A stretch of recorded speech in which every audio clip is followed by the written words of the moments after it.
ଆଜି ଆମେ ଗଲୁ Chhatia Baliyatra. Hello guys, welcome to my mini vlog. ଆଜି ହେଉଛି ଡେ 44। ତ ମୋ ଫେସ୍ ଦେଖି ଆପଣମାନେ ଜାଣିପାରୁଥିବେ ମୋତେ ବହୁତ ଜୋର ସେ ସିଭିୟର ଥଣ୍ଡା ହେଇଯାଇଛି। ମୋ ତଣ୍ଟି ପୁରା ଦର୍ଜ।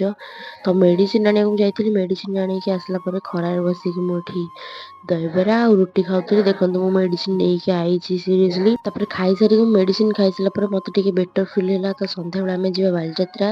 ତ ଷ୍ଟେ ଟ୍ୟୁନ୍। ଖରାବେଳେ ମୁଁ ଏଇସବୁ ଲଞ୍ଚ କରିଦେଇଥିଲି ଛାତ ଉପରେ ବସିକିନା, କାରଣ ଏବେ ଶୀତ ଦିନ ଚାଲିଛି। ଛାତ ଉପରଟା ହେଉଛି ଆମର ଏଇନା ହୋମ୍ ହେଇଯାଇଛି, ପୁରା କମ୍ଫର୍ଟେବୁଲ୍ ପ୍ଲେସ୍। ତାପରେ ଆମେ ଯାଇଥିଲୁ ଖରାବେଳେ ଟିକେ ଦେଖିବା ପାଇଁ ଏଇଠି ମେଢ଼ ଆଉ ମହାରାଷ୍ଟ୍ର ବାଜା, ଯେଉଁଟାକି ବହୁତ ସୁନ୍ଦର ବଜାଉଥିଲେ ସମସ୍ତେ, ବହୁତ ଭଲ ଲାଗିଲା।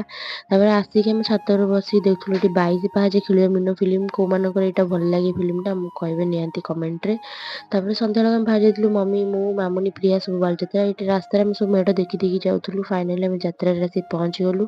ବହୁତ ସୁନ୍ଦର ସୁନ୍ଦର ଜିନିଷ ପଡ଼ିଥିଲା। ତାପରେ ଆମେ ଟିକେ କୋବିଚପ୍ ଖାଇଦେଲୁ। ଯାତ୍ରାକୁ ଆସିଛୁ କୋବିଚପ୍ ଖାଇବୁନି, ସେଇଟା କ'ଣ ହେଇପାରିବ କି? ଏଠି ସମସ୍ତେ ଦେଖନ୍ତୁ ବସିଯାଇଛନ୍ତି, ମମି, ମାମୁନି ଆଉ ପ୍ରିୟା, ମୁଁ। ସମସ୍ତଙ୍କୁ ଟିକେ କ୍ୟାପଚର କରିସାରିଲା ପରେ ମୁଁ ବି ଟିକେ ମୋ ନିଜକୁ କ୍ୟାପଚର କରିବି ନା ନାହିଁ, ଅବଭିୟସଲି କ୍ୟାପଚର କଲି। ତାପରେ ମାମୁନି ଏଠି ତାର ଖେଳୁଥିଲା, ଏଇଟା କ'ଣ କୁହନ୍ତି, କୋଉ ଦୋଳି ଏଇଟା ସାଙ୍ଗମାନେ କମେଣ୍ଟରେ କହିବେ ନିହାତି। ତାପରେ ଏଠି ଟିକେ କ୍ୟାପଚର କଲି ମାମୁନିକି। ଦେଖନ୍ତୁ ସେ ହାଇ କରୁଛି, ବହୁତ ହି ଖୁସି ଅଛି ସେ ଦୋଳି ଖେଳିକି।